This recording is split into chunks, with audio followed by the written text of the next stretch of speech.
The year 2002 was drawing to a close in Modesto, California, a quiet agricultural hub in the San Joaquin Valley. It was a time of year characterized by the bustle of holiday shopping, the hanging of lights, and the anticipation of family gatherings.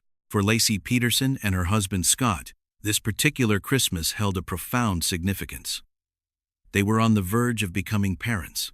Laci, 27 years old, and radiating the vitality of an expectant mother, was 8 months pregnant with a baby boy they had already named Connor. By all outward appearances, they were the portrait of the American dream. A young, attractive couple living in a charming bungalow, with a golden retriever and a bright future ahead of them. However, as the sun rose on Christmas Eve, the facade of this perfect life was about to shatter. Launching one of the most extensive and high-profile criminal investigations in United States history, the morning of December 24th began with a chill in the air. According to the timeline later reconstructed by investigators, Scott Peterson left their home on Covina Avenue shortly after 9:30 a.m. He would later tell police that he had decided to go fishing at the Berkeley Marina, roughly 90 miles away from their home, a somewhat unusual choice for a cold Christmas Eve morning, but not entirely outside the realm of possibility for an avid outdoorsman. Laci, he claimed, was planning to walk their dog, Mackenzie, and prepare for a family dinner scheduled for that evening. The alarm was raised not by Scott, but by the community.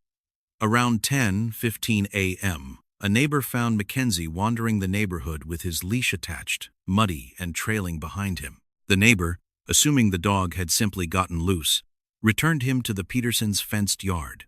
It wasn't until later that afternoon, when Scott returned home and allegedly found the house empty, that the panic began to set in. He called Laci's mother, Sharon Rocha, asking if Laci was with her. She was not. The frantic search began immediately.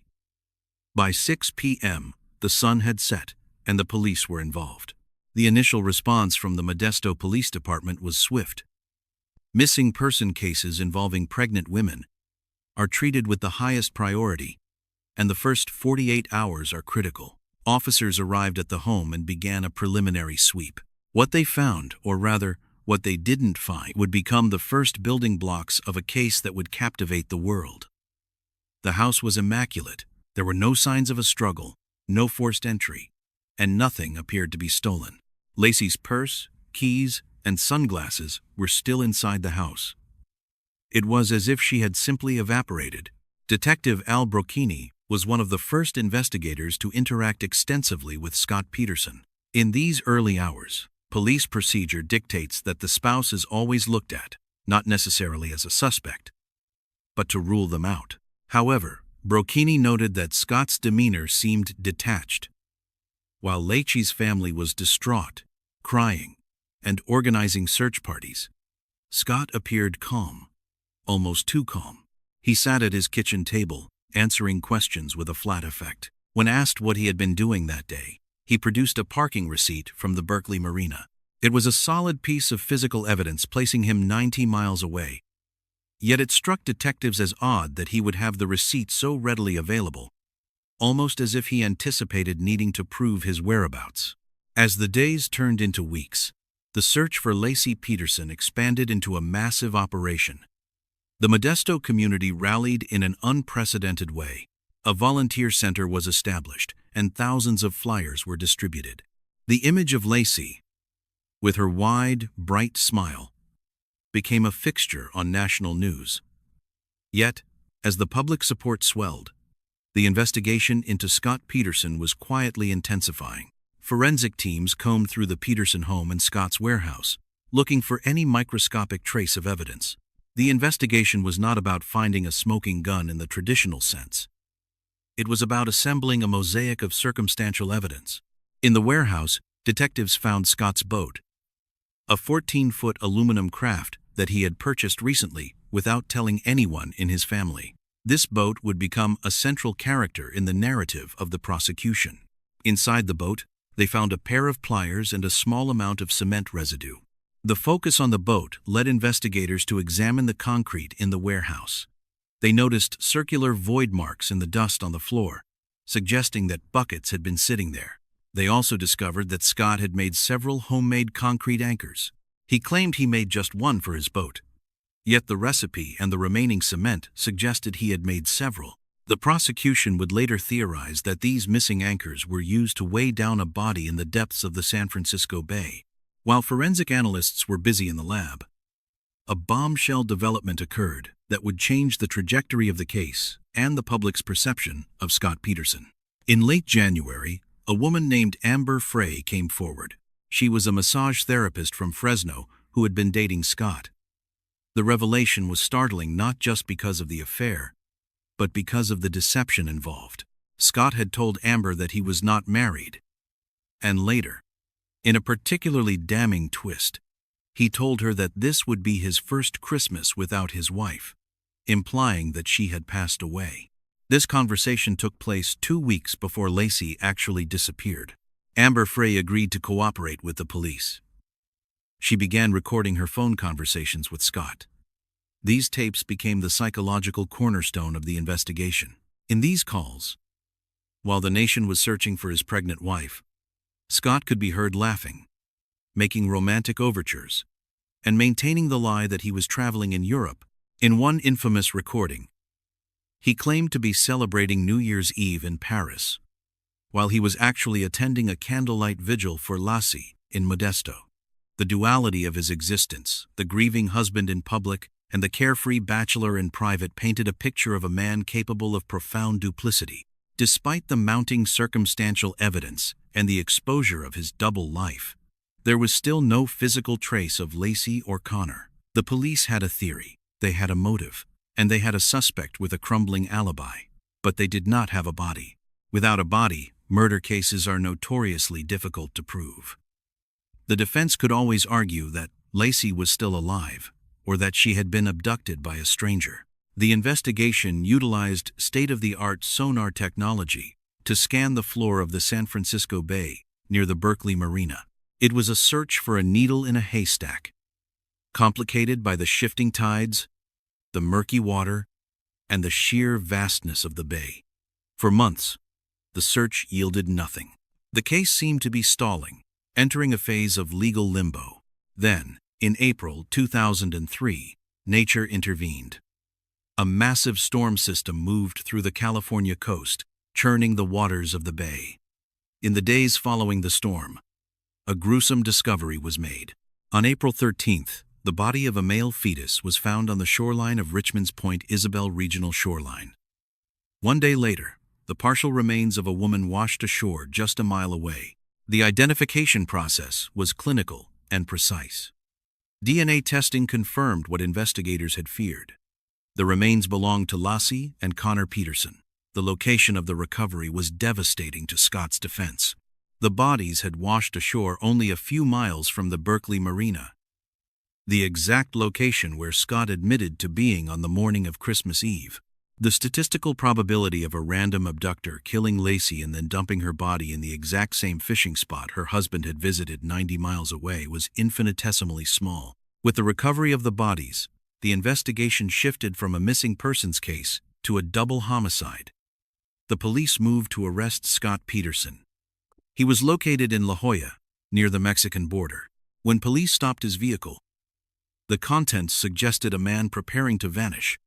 He had dyed his hair and goatee a reddish blonde. In the car, he had roughly $15,000 in cash, 4 cell phones, multiple credit cards belonging to family members, camping gear, and a map to Amber Frey's workplace.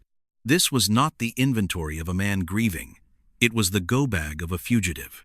Scott Peterson was arrested and charged with 2 counts of murder. The subsequent trial was a media spectacle, comparable to the O.J. Simpson trial in terms of national attention. It was moved to Redwood City to ensure a fair jury pool. The courtroom became a battleground between 2 distinct narratives. The prosecution, led by District Attorney James Brazelton and his team, presented a case built on the totality of the circumstances. They argued that Scott Peterson felt trapped by his marriage and the impending responsibility of fatherhood.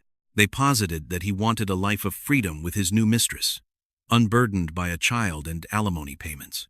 They meticulously laid out the timeline, the purchase of the boat, the secret affair, the lies told to Amber Frey, and the bizarre behavior following the disappearance.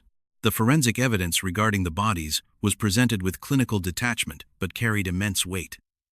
The state of the remains was consistent with having been in the water for months. Dr. Ralph Cheng, a hydrologist, testified about the tidal patterns of the bay, demonstrating how the bodies would have drifted from the area where Scott claimed to be fishing to the location where they were found. This scientific testimony bridged the gap between Scott's alibi and the crime scene.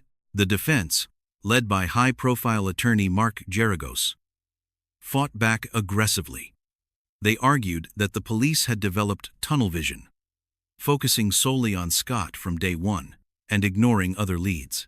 They suggested that Laci could have been abducted by a satanic cult or burglars who were known to be operating in the neighborhood. They attacked the forensic evidence, claiming there was no physical proof that Laci was ever on the boat or in the warehouse.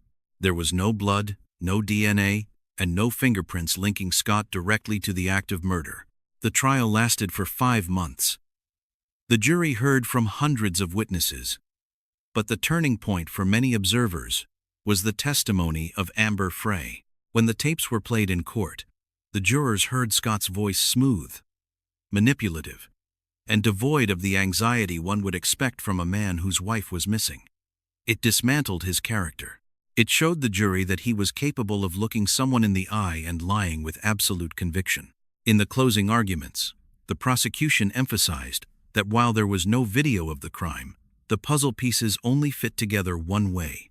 They highlighted the soft evidence, Scott's lack of interest in the pregnancy, his comments about not wanting to be tied down, and his sale of Laci's car shortly after she disappeared.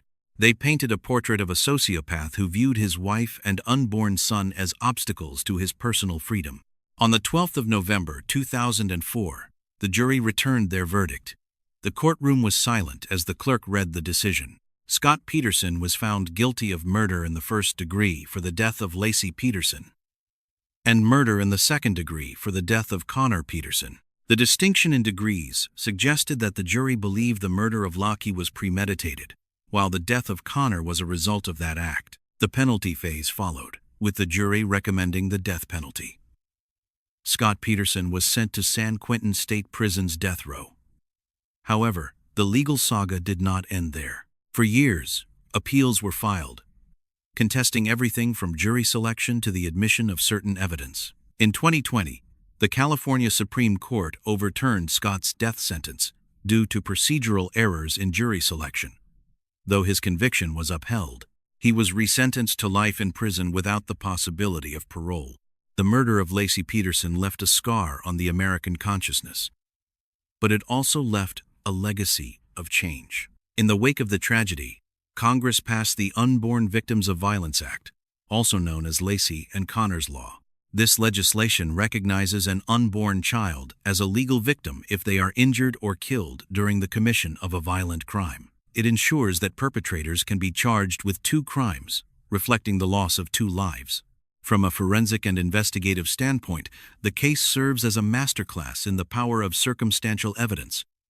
It demonstrated that a conviction does not always require a confession or a weapon. Instead, justice can be achieved through the meticulous accumulation of facts, timelines, and scientific data that, when woven together, form an unbreakable chain of truth.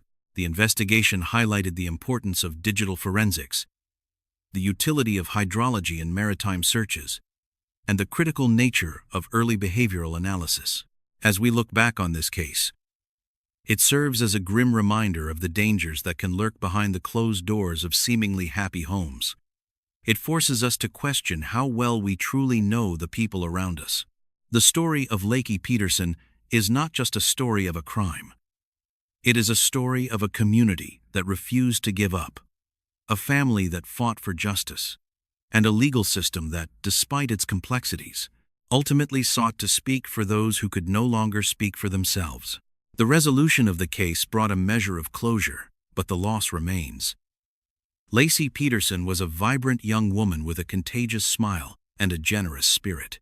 Her life was cut short, but her memory catalyzed legal changes that continue to protect victims today. In the analysis of such tragedies, we are often left with the question of why. Why would a man with everything to live for destroy it all? Was it a sudden snap? Or a cold, calculated plan months in the making? The evidence points to the latter, suggesting a darkness that existed beneath a polished exterior. As you reflect on the details of this investigation, the wiretaps, the title charts, the concrete anchors, and the sheer weight of the lies, one must consider the nature of justice itself. Is justice simply the incarceration of the guilty? Or is it the enduring memory of the victim and the protection of future generations? The case of Laci Peterson suggests it is both.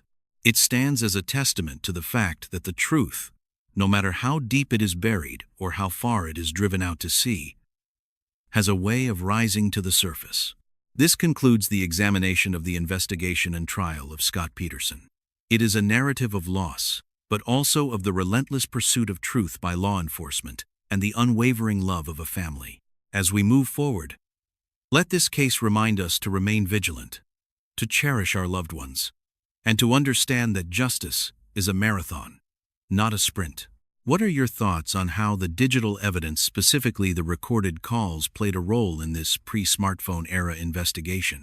It is a question worth pondering as technology continues to evolve the landscape of criminal justice.